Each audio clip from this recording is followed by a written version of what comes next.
എല്ലാ കൂട്ടുകാർക്കും പുതിയൊരു വീഡിയോയിലേക്ക് സ്വാഗതം. ഇന്ന് നമ്മൾ ചെയ്യാനായിട്ട് പോകുന്നത് കറുമുറ കഴിക്കാൻ പറ്റിയ അടിപൊളി ഒരു സ്നാക്സിൻ്റെ റെസിപ്പിയാണ്. ഇത് നമുക്ക് കുട്ടികൾക്കാണെങ്കിലും വലിയവർക്കാണെങ്കിലും ഒരുപോലെ ഇഷ്ടപ്പെടുന്ന ഒരു റെസിപ്പിയാണ്. അപ്പോൾ ടേസ്റ്റി ആയിട്ടുള്ള ഈസി ആയിട്ട് ചെയ്തെടുക്കാൻ പറ്റുന്ന ഹെൽത്തി ആയിട്ടുള്ളൊരു സ്നാക്സ് കൂടിയാണിത്.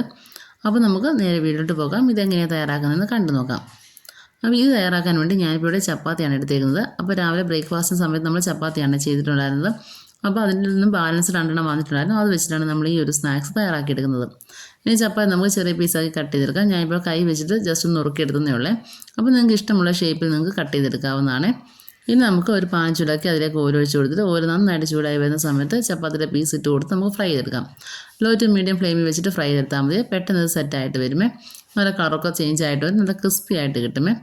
അപ്പോൾ ഇത്രയേ ഉള്ളൂ നമ്മുടെ റെസിപ്പി എന്ന് പറയുന്നത്. ഈസി ആയിട്ട് ചെയ്തെടുക്കാൻ പറ്റും, ഹെൽത്തി ആയിട്ടുള്ള റെസിപ്പി കൂടിയാണ്. അപ്പോൾ രാവിലെ നമുക്ക് ചപ്പാത്തി ബാക്കി വരുന്ന സമയത്ത് ഇപ്പോൾ ബ്രേക്ക്ഫാസ്റ്റ് ചപ്പാത്തിയാണ് തയ്യാറാക്കുന്നതെങ്കിൽ അത് ബാക്കി വരുവാണെന്നുണ്ടെങ്കിൽ വൈകുന്നേരം കുട്ടികൾക്ക് ചായക്കൊപ്പം കൊടുക്കാൻ പറ്റിയ അടിപൊളി ഒരു സ്നാക്സാണ്. ഇതിപ്പോൾ കുട്ടികൾക്കാണെങ്കിൽ പോലും ഈസി ആയിട്ട് ചെയ്തെടുക്കാനും പറ്റുമേ. അപ്പോൾ ഈ ഒരു റെസിപ്പി കുട്ടികൾക്കും വലിയവർക്കൊക്കെ ഒരുപോലെ ഇഷ്ടപ്പെടുന്ന സ്നാക്സ് കൂടിയാണ്. നല്ല ക്രഞ്ചി ആയിട്ട് കറുമുറ കഴിക്കാൻ പറ്റിയ അടിപൊളി സ്നാക്സാണ്. എല്ലാവരും ട്രൈ ചെയ്ത് നോക്കുക. ട്രൈ ചെയ്ത് നോക്കിയിട്ട് നിങ്ങളുടെ ഫീഡ്ബാക്ക് അറിയിക്കുക. പിന്നെ നമുക്ക് ഒരു ടിന്നിലാക്കി വെച്ച് കഴിഞ്ഞാൽ കുറച്ച് ദിവസം നമുക്ക് കേടാകാതെ യൂസ് ചെയ്യാനായിട്ടും പറ്റുമേ. വീട്ടിൽ ചപ്പാത്തി തയ്യാറാക്കുന്ന ദിവസം ചപ്പാത്തി ബാലൻസ് വരുവാണെന്നുണ്ടെങ്കിൽ നിങ്ങൾ ഇതൊന്ന് ട്രൈ ചെയ്ത് നോക്കണം. ട്രൈ ചെയ്ത് നോക്കിയിട്ട് ഫീഡ്ബാക്ക് അറിയിക്കാനും മറക്കരുത്. അപ്പോൾ റെസിപ്പി ഇഷ്ടമായ നിങ്ങൾ ലൈക്ക് ചെയ്യാനും ഷെയർ ചെയ്യാനും പിന്നെ നമ്മുടെ ചാനലിലെ വീഡിയോ സബ്സ്ക്രൈബ് ചെയ്ത് കാണുന്ന കൂട്ടുകാരുണ്ടെങ്കിൽ ഒന്ന് സബ്സ്ക്രൈബ് ചെയ്ത് സപ്പോർട്ട് ചെയ്യണേ. സബ്സ്ക്രൈബ് ചെയ്യുമ്പോൾ തൊട്ടടുത്തുള്ള ബെല്ലൈക്കൺ ഓൾ എന്ന ഓപ്ഷൻ എനേബിൾ ചെയ്യാൻ മറക്കരുത്. അപ്പോൾ മാത്രമേ വീഡിയോ ഇടുന്ന സമയത്ത് നിങ്ങളുടെ ഫോണിൽ നോട്ടിഫിക്കേഷൻ കിട്ടുകയുള്ളൂ.